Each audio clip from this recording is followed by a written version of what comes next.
ಏನು ಆಗಬೇಕೆಂದು ಯೋಚಿಸಿ ಚಿತ್ರಿಸಿ ಕಲ್ಪಿಸಿಕೊಂಡಿರುತ್ತೇವೆಯೋ ಅದನ್ನು ಕುರಿತು ನಾವು ಅರ್ಧಜಾಗೃತರಾಗಿರುತ್ತೇವೆ.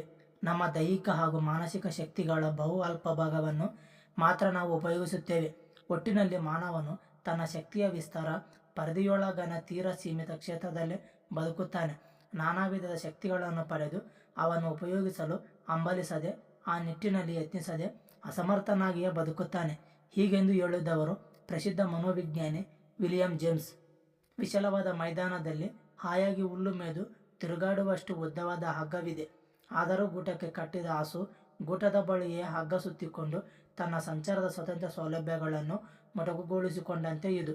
ಮನುಷ್ಯರು ತಮ್ಮಲ್ಲಿರುವ ಶಕ್ತಿ ಸಾಧ್ಯತೆಗಳನ್ನರಿಯದೆ ಬಹಳಷ್ಟು ಪರಿಮಿತ ಪರಿಧಿಯಲ್ಲೇ ಬದುಕಿಕೊಂಡಿರುತ್ತಾರೆಂಬುದು ಮನೋವಿಜ್ಞಾನಿಯ ಮಾತಿನ ಅರ್ಥ. ಎಂಥ ಅದ್ಭುತ ಯಂತ್ರ ನಮ್ಮ ದೇಹ! ಎಷ್ಟು ಅದ್ಭುತ ಶಕ್ತಿ ಹುದುಗಿದೆ ನಮ್ಮಲ್ಲಿ! ಆದರೂ ಕಣ್ಣನ್ನು ಮುಚ್ಚಿಕೊಂಡು ಕತ್ತಲೆಯೆಂದು ಅಳುವವರು ನಾವು. ನಮಗೆ ಜೀವನದಲ್ಲಿ ಮಹತ್ವಾಕಾಂಕ್ಷೆಗಳಿಲ್ಲ, ನಿರ್ದಿಷ್ಟ ಉದ್ದೇಶಗಳಿಲ್ಲ. ನಮ್ಮ ಶಕ್ತಿಯಲ್ಲಿ ನಮಗೆ ವಿಶ್ವಾಸವೂ ಇಲ್ಲ. ನಿಯಮಗಳನ್ನು ಅನುಸರಿಸಿ ನಾವು ಕೆಲಸ ಮಾಡುತ್ತಿಲ್ಲ. ಹರಟೆ ಹೊಡೆಯಲು ಮಾತ್ರ ಇಚ್ಛಿಸುತ್ತೇವೆ. ನಾವು ಯಶಸ್ವಿಗಳಾಗಬಲ್ಲೆವೆ. ಸಂತನೊಬ್ಬ ತನ್ನ ಬದುಕಿನ ಕೊನೆಯ ದಿನಗಳಲ್ಲಿ ಜೀವನಾವಲೋಕನ ಮಾಡುತ್ತಾ ನಾನು ಒಳ್ಳೆಯ ರೀತಿಯಲ್ಲಿ ಹೋರಾಡಿದ್ದೇನೆ ಎಂದನಂತೆ. ಸತತ ಪ್ರಯತ್ನ ಹಾಗೂ ಬಿಡದ ಛಲಗಳಿಂದ ಅನವರತ ಕಾರ್ಯನಿರತನಾಗಿ ಕಷ್ಟ ಕಾರ್ಪಣ್ಯಗಳನ್ನು ಕೆಚ್ಚೆದೆಯಿಂದ ಎದುರಿಸಿ ಬದುಕಿದ ಬಾಳಿನ ಸಮೀಕ್ಷೆ ಅದು. ನಮ್ಮ ಜೀವನದ ಸಾಫಲ್ಯವು ದಿನದ ಪ್ರತಿಯೊಂದು ಗಂಟೆಯಲ್ಲಿ, ಪ್ರತಿಯೊಂದು ಕ್ಷಣದಲ್ಲಿ ನಾವು ಬದುಕುವ ರೀತಿಯನ್ನು ಹೊಂದಿಕೊಂಡಿದೆ.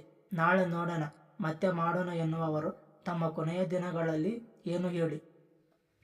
ಅಯ್ಯೋ, ವ್ಯರ್ಥ ವಿಚಾರಗಳನ್ನೇ ನನ್ನ ಸಮಯ ಕಳೆದು ಹೋಯಿತು.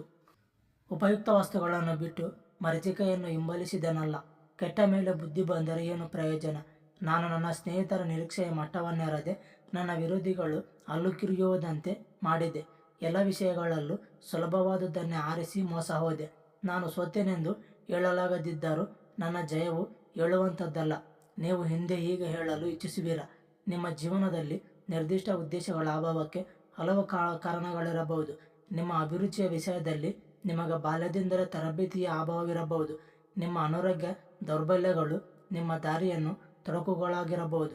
ನೀವು ಸ್ವಾಭಾವಿಕವಾಗಿ ಚಂಚಲ ಮನಸ್ಕರಾಗಿದ್ದು ದೃಢತೆಯಿಂದ ಏಕಾಗ್ರತೆಯಿಂದ ಹಿಡಿದ ಕೆಲಸವನ್ನು ಮಾಡದೆ ಇರಬಹುದು. ನೀವು ಮಾಡಬೇಕಾಗಿರುವ ಉದ್ಯೋಗದಲ್ಲಿ ನಿಮಗೆ ಅಭಿರುಚಿಯಾಗಲಿ ಯೋಗ್ಯತೆಯಾಗಲಿ ಇಲ್ಲದೆ ನಿಮ್ಮ ಸತ್ವಶಕ್ತಿಗಳನ್ನು ಪ್ರಕಟಿಸಲು ಅವಕಾಶವಿಲ್ಲದಿರಬಹುದು. ಜೀವನದ ಹಲವು ಕ್ಷೇತ್ರಗಳಲ್ಲಿ ಸೋಲನ್ನು ಕಂಡ ನೀವು ನಿರಾಶಾವಾದಿಗಳಾಗಿರಬಹುದು. ಎಲ್ಲವೂ ವಿಧಿವಶ, ಹಣೆಯ ಬರಹ, ಪ್ರಾರಬ್ಧ ಕರ್ಮ ಎನ್ನುತ್ತಿರಬಹುದು. ನಿಮ್ಮ ಬದುಕಿನ ರೀತಿಯನ್ನು ಸ್ವಲ್ಪ ವಿಮರ್ಶಿಸಿಕೊಳ್ಳಿ. ಸ್ವಲ್ಪ ಜಾಗರೂಕತೆಯಿಂದ ನಿಮ್ಮ ಉದ್ದೇಶವನ್ನು ಕಂಡುಕೊಳ್ಳಿ. ಉದ್ದೇಶವಿಲ್ಲದ ಜೀವನ ಚುಕ್ಕಾಣಿ ಇಲ್ಲದ ದೋಣಿಯಂತೆ ಎಲ್ಲೆಲ್ಲೋ ಸಾಗುವುದು.